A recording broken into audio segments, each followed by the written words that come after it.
دقیقه پر قیمتونم میگیرم. من خطی یکم مسئولیت کردم برای آدمایی که گرانیسا میگذرم، برادرها ماشینای لوکس خرد خراب، هر یک آدم در بالیش کورپا برای خواب راه در رفتن راهی درازه. بعد برای چی زمزم ترانس نام کردگان هر یک شخصی که ای همین کمپانی میره و برادر یک تا آبی زمزم پدرکش میکنن، با کدامی که یک بار میره این بار یا رفیقی دیگه ش میگیره میره 300 روبل تحفه کرده میشود. من خودم حیران شدم بینی ها شانسای خوب.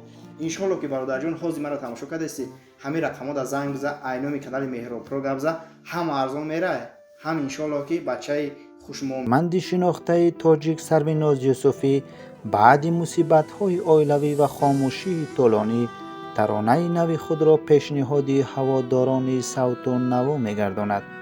ترانه مذکور به شهیدان حوادث آخری در کشور رخ داده بخشیده شده است.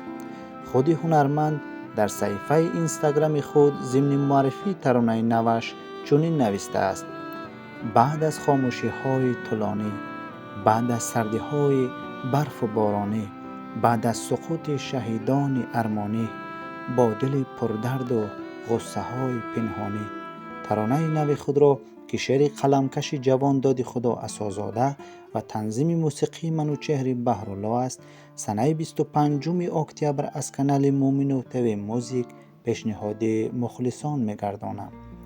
یادآور می‌شویم که سربنیاز یوسفی بعد مرگ مادر و برادر جوان مرگش مدت ترک صحنه کرده و حجاب پوش گشته ایمیج خود را تغییر داده بود. در مورد دوباره روی صحنه آمدنش به مخلصان تا حال پاسخی انیق نگفته بود. از روی مشاهده ها وقتای آخر بانوی هنر خیلی رنج و عذاب روحی میکشید، ولی او انسانی صبور و با تمکین است و این همه مشکلات را پس سر میکند. اگر تصمیم دوباره روی صحنه هنر آمدن او جدی باشد، برایش برار و موفقیت های نو را آرزومندیم، زیرا او هنرمند خوب و معرفگر ترانه و لباس های ملی تاجیکی می باشد. مخلصان اشدی هنرمند شناخته سربناز یوسفی و کانال مهراب پرو، شما در این باره چه نقطه نظر دارید؟ اندیشه های خود را در زیر ویدیو نویسید.